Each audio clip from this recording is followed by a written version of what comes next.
Podcasting. Anyone ever thought about having a podcast? Where do I start? Where do I begin? Here's a tip for you, something that I use, Anchor. Anchor is the easiest way to make a podcast. It is absolutely free, and they provide all the creation tools that allow you to record and edit your podcast right from your computer, phone, tablet, whatever device you have. It is super convenient, and Anchor will even distribute your podcast for you. Your podcast can be on Spotify or Apple Podcasts. Grow your listeners and get as many people as possible to listen to your podcast. Everything you need to make a podcast all in one place. Download the free Anchor app or go to anchor.fm to get started today. Let's do it. Shows are individually owned and opinions expressed may not reflect others. Welcome to the Edventures in Tech podcast, talking the latest tips and trends in educational technology to innovate and engage your students. Here are your hosts, Andrew and Dan. Once again, welcome to the Adventures in Tech podcast. This is episode number 13 for the week of January 27, 2022. I don't think we need an introduction anymore, Dan. It can't hurt. I think they know who we are. I'm not sure. There's always going to be new listeners. Well, here's Andrew and Dan. So there you go. That's true. There is always listeners. And, getting right into that, if you like the content, help us out by providing feedback and a rating on wherever you download your podcast from. We greatly appreciate all of your support in that regard. And we are available on tons of platforms. So web-based, Apple, Google, you name it, Android, we're all over the place, which is a great thing. Except for our wives, they would disagree with that statement for us to be all over the place. Oh, my goodness. I'm going off the rails already in the first already. 35 seconds of the podcast. Hey, I guess that's what 13 episodes will do. Oh, 13. Just wait till we hit 100. There you go. Goals. There you go. Hashtag goals. Exciting news. We talked a little bit last week. Just as a reminder, we're not going to go dive deep into the online courses from NYSCATE. But again, in the last episode, we went over all the different ones that are available for free $99, like we always like to say. So feel free to sign up and, expand your network, expand your learning. And that's through NYSCATE.org. And you can see it, and we'll link it in the show notes. Absolutely. And, make sure when you go there, you do sign up for NYSCATE to get their latest updates. I mean, new courses are added monthly. They're really great asynchronous just to improve your, bag of tricks that you have for the classroom. Yes, big thing that's going on in the social media world right now is the FETC conference, which is the Future of Education Technology Conference. It's held in Orlando, where it's probably much nicer than it is 75 here. degrees, no snow in the forecast as we're getting ready to hunker down based on the weather and what Ben Knoll says for us. Big fans of Ben Knoll on Twitter. But that's going in Orlando through the 28th. And the best way to kind of check out what's going on is obviously to hit up the socials, specifically Twitter, with the hashtag FETC, FETC, and you can definitely get all kinds of information. It's just a great support system for education in general to see what's coming, what's going on, great ideas, best practices, and it's all in one dedicated place. So. And a lot of these tech companies are represented there down at FETC, so even though you're not there, which would be nice to be there right now, following along, as Andrew said, on that hashtag on Twitter, you're going to see what's being pushed out by these tech companies, right at this conference, because they usually use these big platforms to premiere new things. Yeah. So definitely check that out, and you can follow along. And again, the nice thing about social media is it does live on in perpetuity, and you can always go back and check that hashtag. If you don't get something at that instant moment, you can continue to check it up. So let's go into the weekly windup. Not a ton of news from Google or anything like that. I think a lot of these companies are pushing stuff out because they're live and in person. Sure.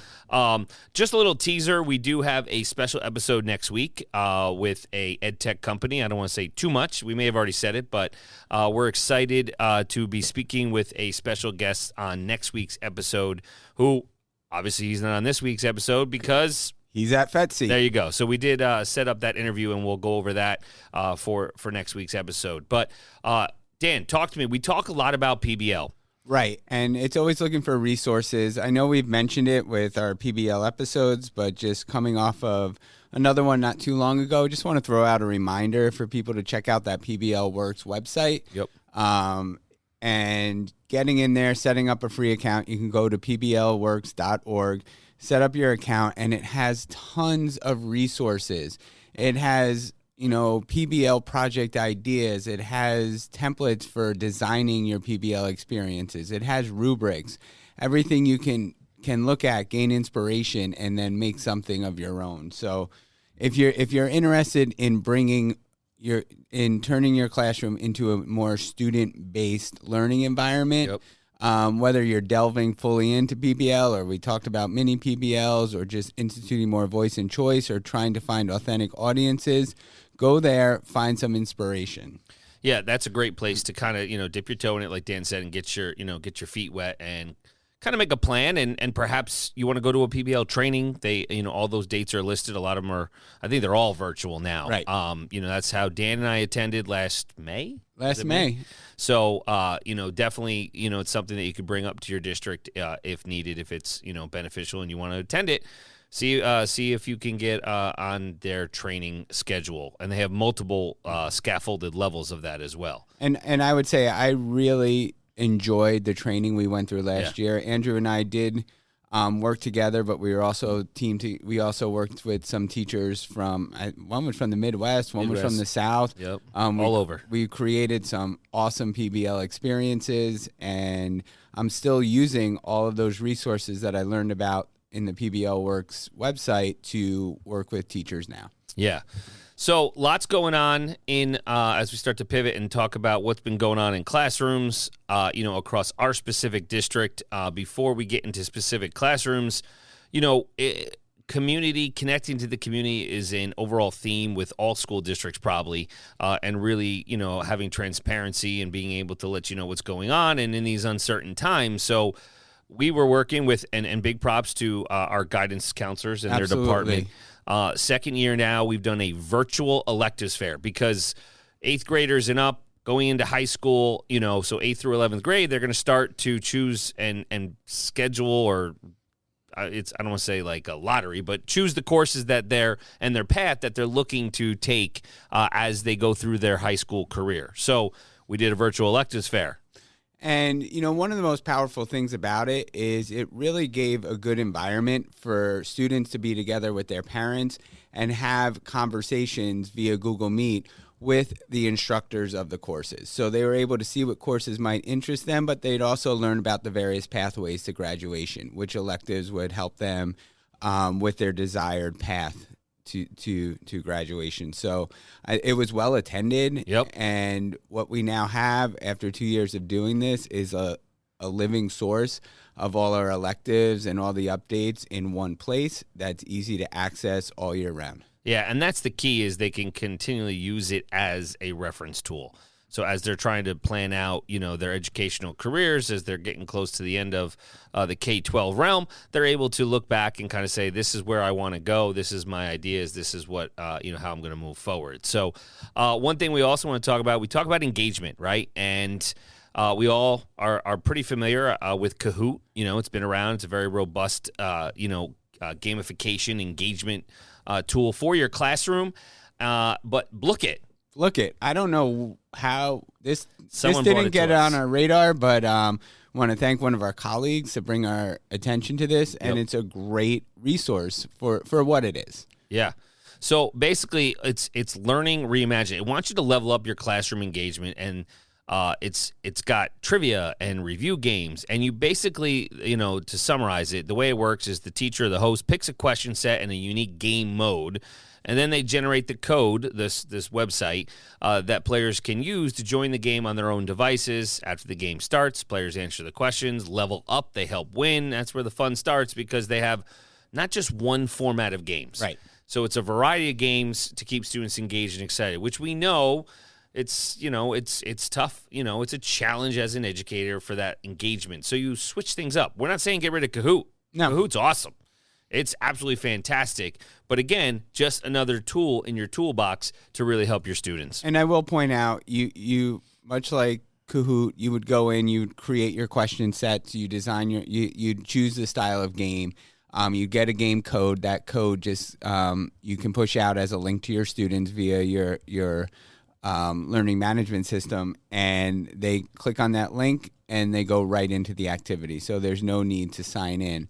And in terms of signing in and privacy, it was a great organization to work with. Yep.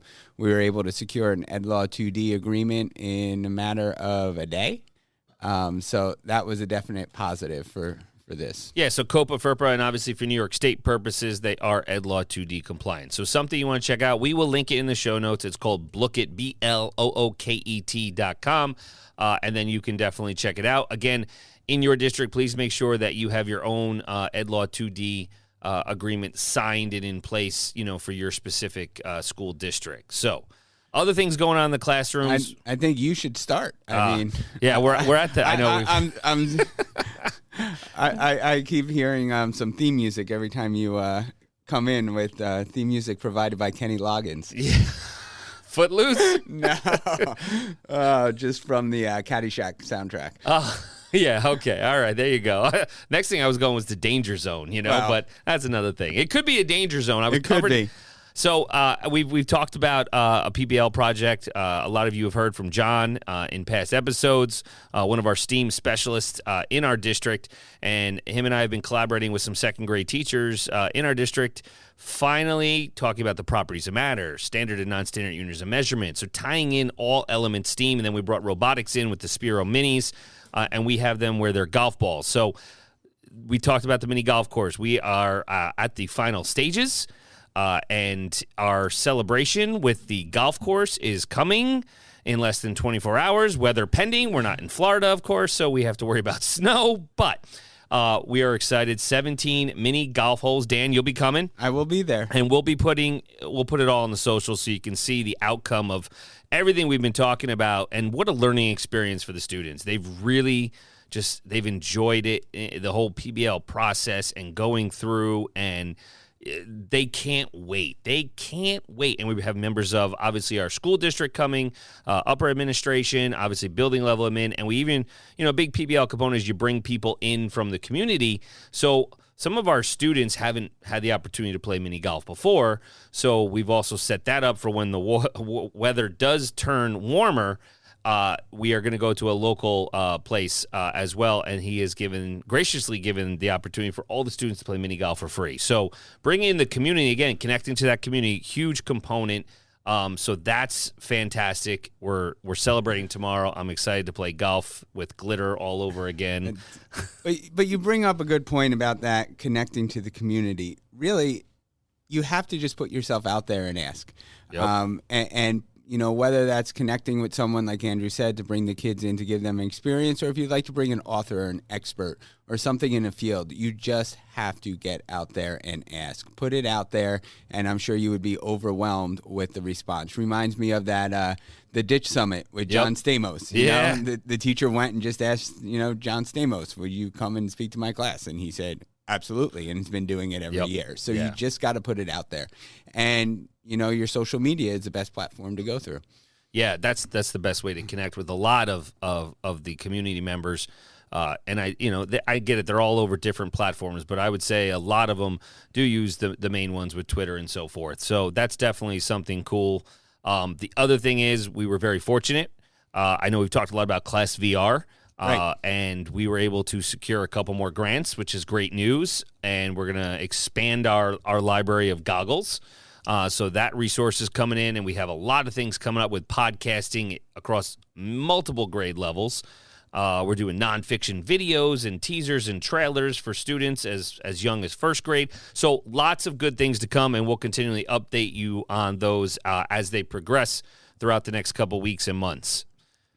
So one thing that just popped up on our calendars and we started working on, I've been on it for about 2 weeks. Andrew joined me in this week, is creating another PBL experience for social studies, specifically around sixth grade and the studying of the Golden Age civilization. So I'm working with 2 sixth grade classes, and as we were going through the PBL planner and to plan our events, we were looking for that authentic audience. And one thing that occurred to me is that ninth grade global history is studying Golden Age civilizations at the same time. So we were able to make a connection between the 6th grade class and the 9th grade global history to work on this PBL project together. Yeah, that's great.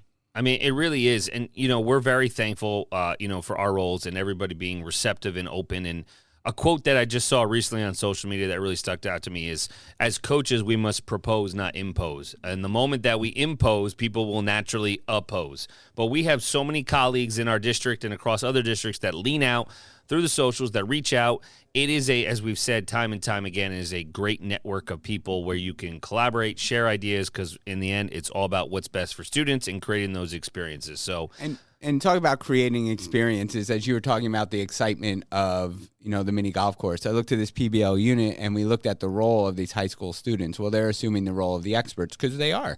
They've been studying it. They have a good understanding of it, and they're going to be presenting this to the 6th grade students. And their major role is to create excitement, to create a buzz, to bring history alive for these 6th graders, to let them sink their teeth into something so they have more value in what they're studying. So I just want to bring up, because I just got a message 3 minutes ago from the 9th grade teacher, and was talking about, and put it out there as a creative process to their students to design something that would promote engagement with the 6th graders. And they came up and were focusing on Greece, Rome, and China for the Golden Age civilizations. Yep. And they want to do an Olympic reenactment for Greece, a Medusa story skit as well. They want to do an interview between a Roman patrician and a plebeian. And then they want to take on the role of Chinese time travelers who want to voice over a TikTok and return to ancient China. So looking at that, collaborative, creative process, giving students voice and choice, setting out a desired problem, building empathy, and designing something that will fit is really an exciting learning experience, and so much more valuable than, hey, 9th graders, go create a slide deck to go teach them about these 3 areas. Right. And I think that's going to, just be powerful with the connection with the community, with the kids themselves. So that's fantastic. I love it. I have to say fantastic a bunch of times. That's my word. So, so this week, we started going back and forth of, what is something that we think is perhaps underutilized in education? Because we know that time is as old as time goes. We've all talked about taking notes and the importance of note taking, and we know students learn differently. Some need that note and that rote memorization and everything like that, but there's something that has been out for a few years. It's gotten buzz. The pandemic hit, things have gone off the rails, and I want to talk about sketchnoting. A lot of people may not know exactly what sketchnoting is, but it is powerful. It is extremely powerful. I like to think that I was always a sketchnoter. I doodled. I doodled everywhere. If you saw my notebooks, especially in those large lecture centers in college, I was doodling everywhere. But the idea of listening, processing information, taking notes, or reading, processing information, and taking notes, so much you see students do, and sometimes, and I'm guilty of it myself, is just copying things down verbatim, right, and not really processing or analyzing what I'm doing. I always found that when I started taking notes, the use of arrows, circles, certain underlined things, symbols had a personal meaning to me. Yep. So it was showing different points, but then putting in a different kind of analysis into my note taking.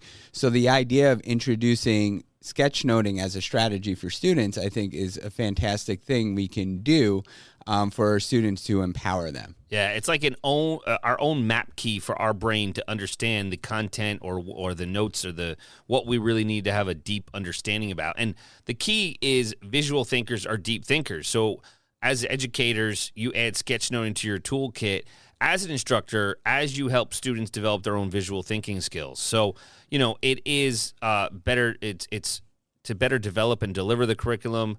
It's going to help them develop and apply their skills in a subject-specific way. And sorry, no, go ahead. I didn't mean to cut you off. But what's nice about sketchnoting is there's no strict format to it. It doesn't say you have to take notes this way. Mm-hmm. You must do this. You must do that. Instead, it presents you with a variety of tools for you to choose from and create your own customized note-taking process. I mean, just think about the metacognition that goes into empowering students with this new, visual form of note-taking.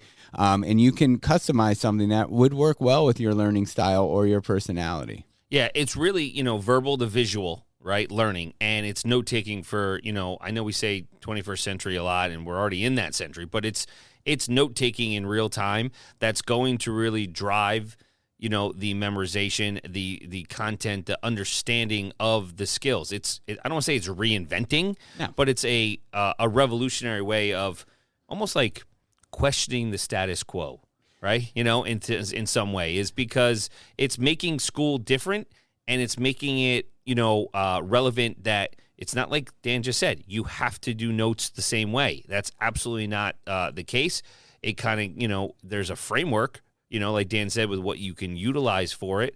And, but you'll see how much a student understands from their sketch notes, right, and the flexibility and the creation and the choice that we always go back and refer to is powerful in that regard.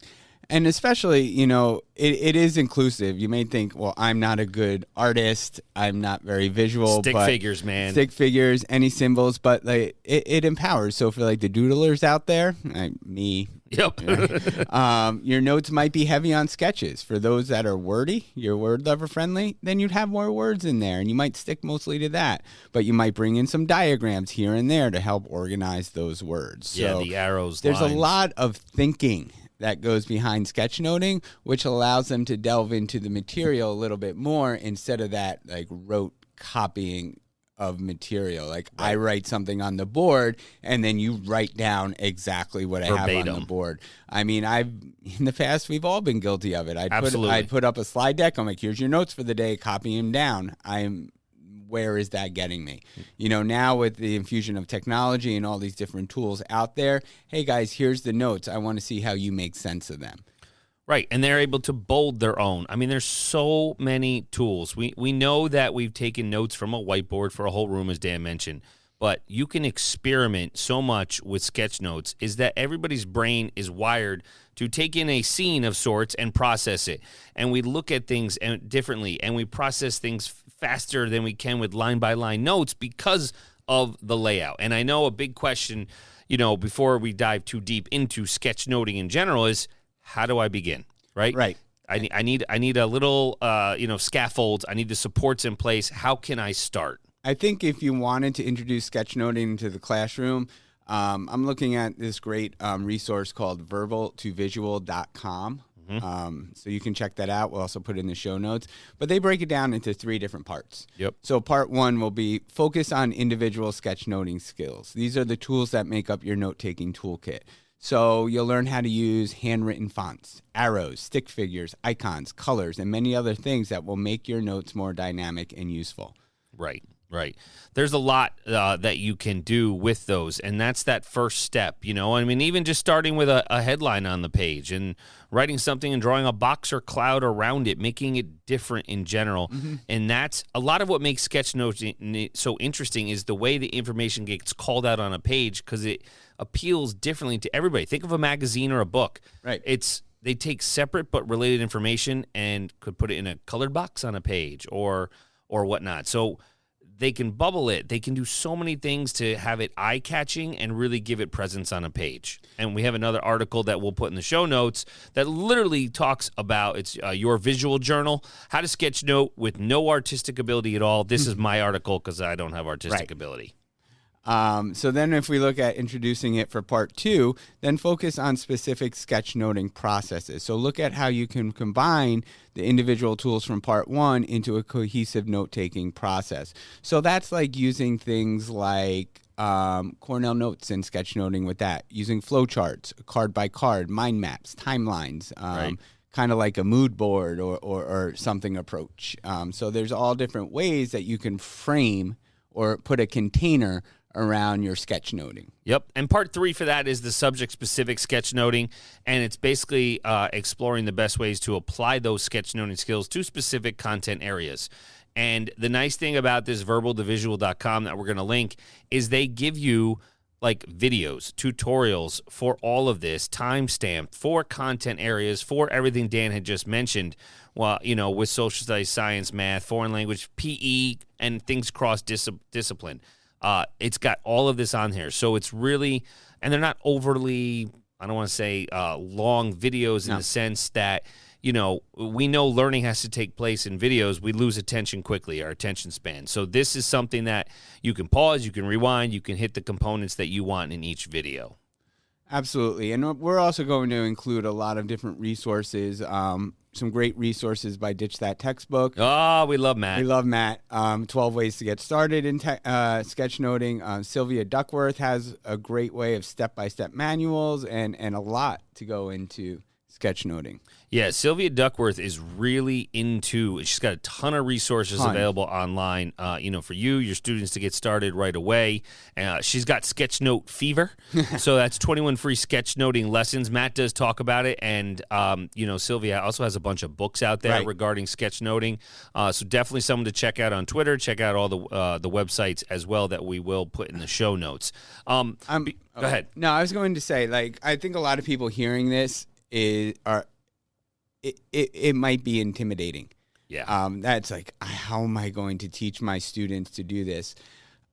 It is intimidating. I would be a little nervous introducing this myself because it's not something concrete. It's very fluid. It grows. It's very personal. But then I'd have to look and weigh the overall benefit, what's keeping me from doing it. And just perhaps I can find greater opportunities to reach more of my students, to engage them and actually see their thinking. That's one thing we want to be able to do as a teacher, is be able to see the thinking process of our students, to see, are they understanding or not? So why not give it a try? Right.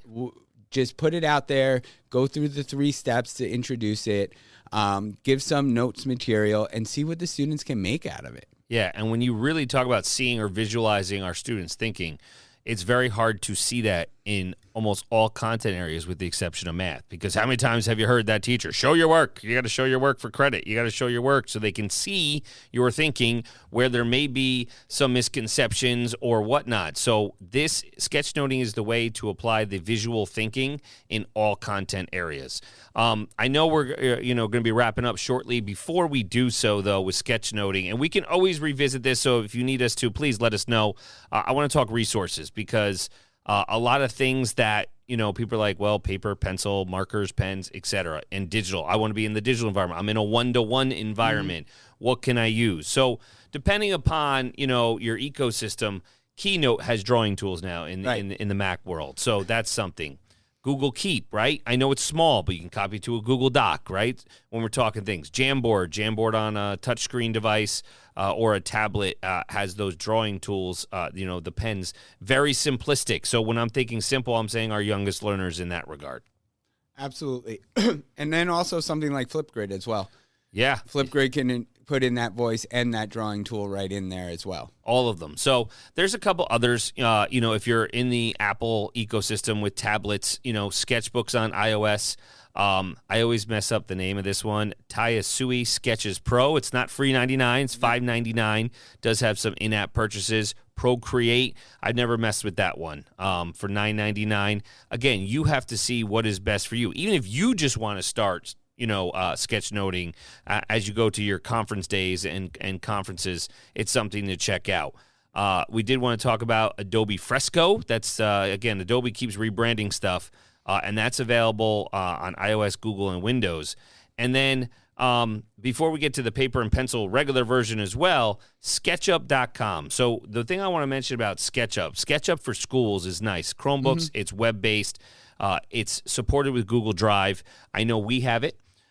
And the nice thing is it's in the waffle. It's in the waffle, yep. So if you never explored the waffle, you can definitely check out for all those things, especially because you're going there to download this podcast anyways from the waffle with Google Podcasts maybe. It's all the way, it could be all the way at the bottom. And it's SketchUp for schools. Definitely something worth checking out as it's free and it's on Chromebooks. So it's cool because it's already in your domain. So that's great. Dan, the last one I want to talk about that some people are all about, because there are people who are like, I don't need the digital, I need to handwrite my notes. And some people don't know much about Rocket Books. We've experienced Rocket Books. Yes, we have.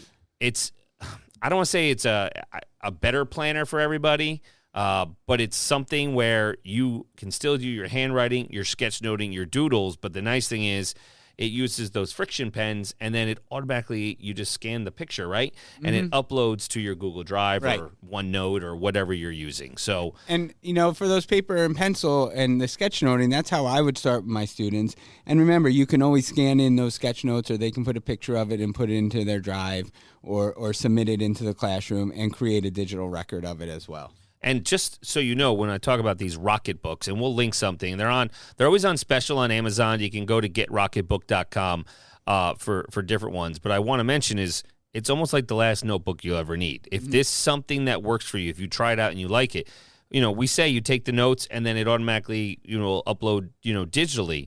But then you wipe the paper clean. Right. You're not going through and throwing out. I think I had one where you had to throw it in the microwave or something like that. Oh, I think that was the old one. That was the old one. I'm looking right now. I'm telling you, I got someone somewhere. Oh, look at that. There it is. Rocket Book 1, Cloud Connected Intelligent Notebook. So, and it's app-based, so you can definitely check it out. It's cool. And we'll link it in the show notes. So, Dan, any final thoughts? Nope, not for this week. All right. As always, thank you to all of our listeners. Right. Yeah, we do thank you all for your support, listening on all the platforms, leaving us a review. If you have any questions, comments, suggestions, please reach out to us. Tech hard, work smart, live an adventure. Till next time. Find Andrew on all socials at A Nicola Tech and Dan at WCSD Tech DR.